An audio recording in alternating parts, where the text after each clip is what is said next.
What's up guys? Welcome to part 2. You guys have chosen Persephone, so here's where that choice is going to lead you.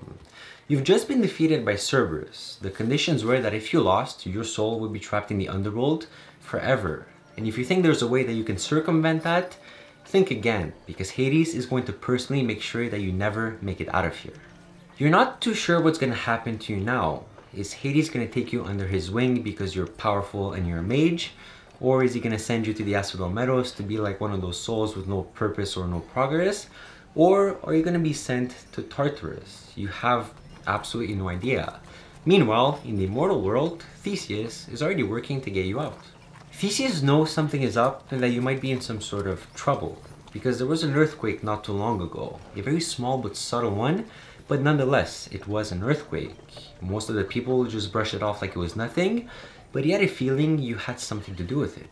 Theseus does exactly what you told him to do. You told him that if anything bad were to happen, if anything were to happen that would prevent you from getting out from the underworld, he was to go and seek Persephone for help.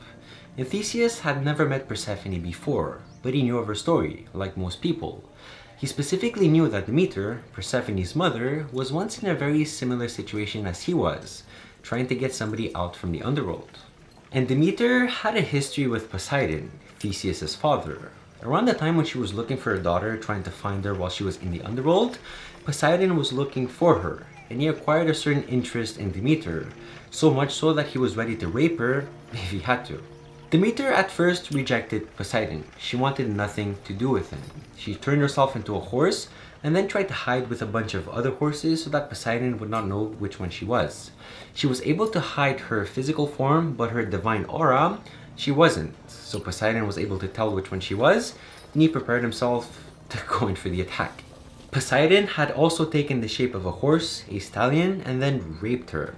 At first, she hated it. She hated the fact that she was raped, but eventually she got over it and she gave him two children. She gave him one daughter called Despina and a horse named Arion, who could speak the human language.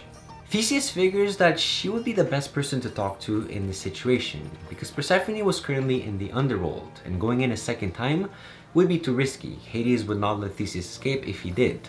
Plus, Demeter could most probably relate to Theseus and Perseus, and she would be the most likely to help. The thing was that Demeter was a first-generation Olympian god, living on Mount Olympus with Zeus and the other ones. And usually it was said that no mortal could ever see the Acropolis on the mountain. But Theseus wasn't a mortal. He was, for one, a national Greek hero, and he was also half divine. He was the son of Poseidon, which of course qualifies him for an audience with the gods.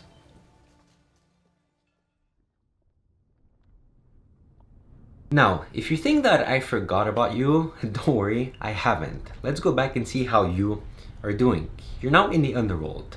After the fight with Cerberus, your physical body had died. You had become a simple soul in the underworld, just like everyone else. Your magical powers, your stats, everything you worked for so hard in this game are now completely gone.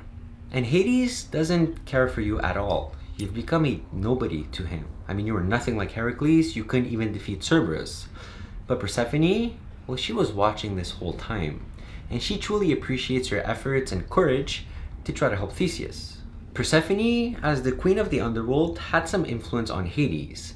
Hades' initial thoughts were to send you to the judges of the underworld to be judged like everyone else. But she convinced him to at least let you live out the remaining of your human life in the underworld first. She basically bought you like a few years. Hades revives your physical body and puts your soul back into it temporarily. At least until you naturally die from old age. After that, you have the same fate as everybody else. But then the question becomes, until then, what are you gonna do? Like, you're still in the underworld. Hades puts you in the Asphodel Meadows because you don't deserve to go to Elysium, but you also don't deserve to go to Tartarus. At least for now, you haven't yet been judged. You're basically back to where you were not too long ago, except this time, you don't think you have any hope of potentially getting out. You decide to walk around, to look around, to try casting spells, try to find something. Maybe there's somebody who was stupid enough to go into the underworld as a mortal, and maybe you can try to come up with something together. I don't know, you're out of options, you're just trying to get something. You think about Theseus and can only hope that he's figured out that you were in trouble and that he was doing something to get you out.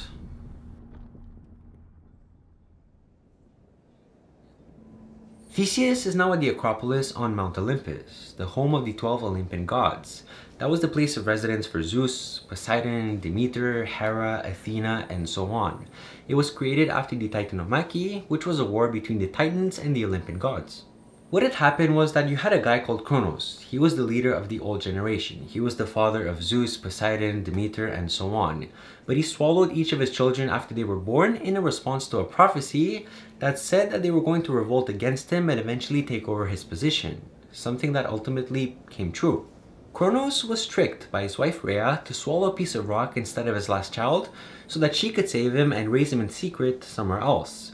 That child ended up being Zeus, who eventually grew up old enough to realize what had happened and strong enough to force Kronos to spit out the remaining of his brothers and sisters. Those brothers and sisters, of course, weren't happy to learn what had been done. I mean, their life was almost taken away from them, so they got together and started a war with the Titans, the Titanomachy.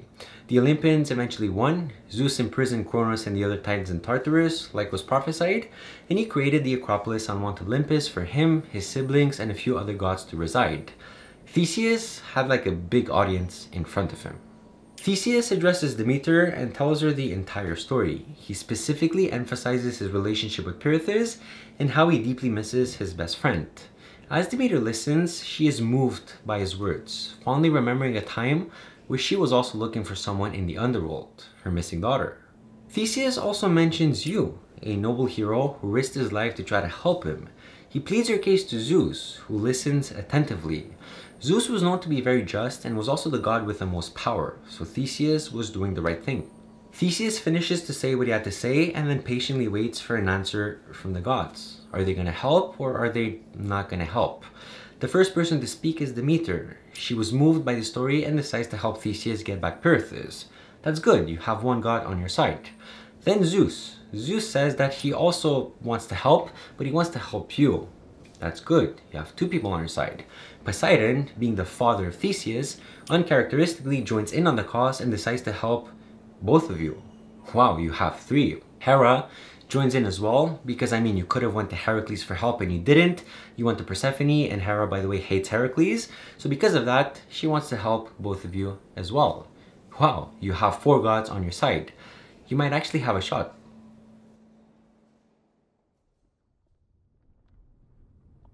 You've been in the Asphodel Meadows for long enough that you start to literally go insane.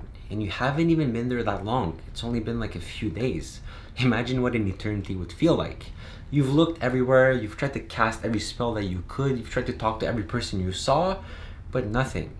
Nothing was working. There was no way out. You even saw Eurydice, Orpheus' wife, who was so close to getting out from the Underworld, but at the very last minute was brought back because Orpheus couldn't follow the agreement he made with Hades. You couldn't really help her, and she couldn't help you.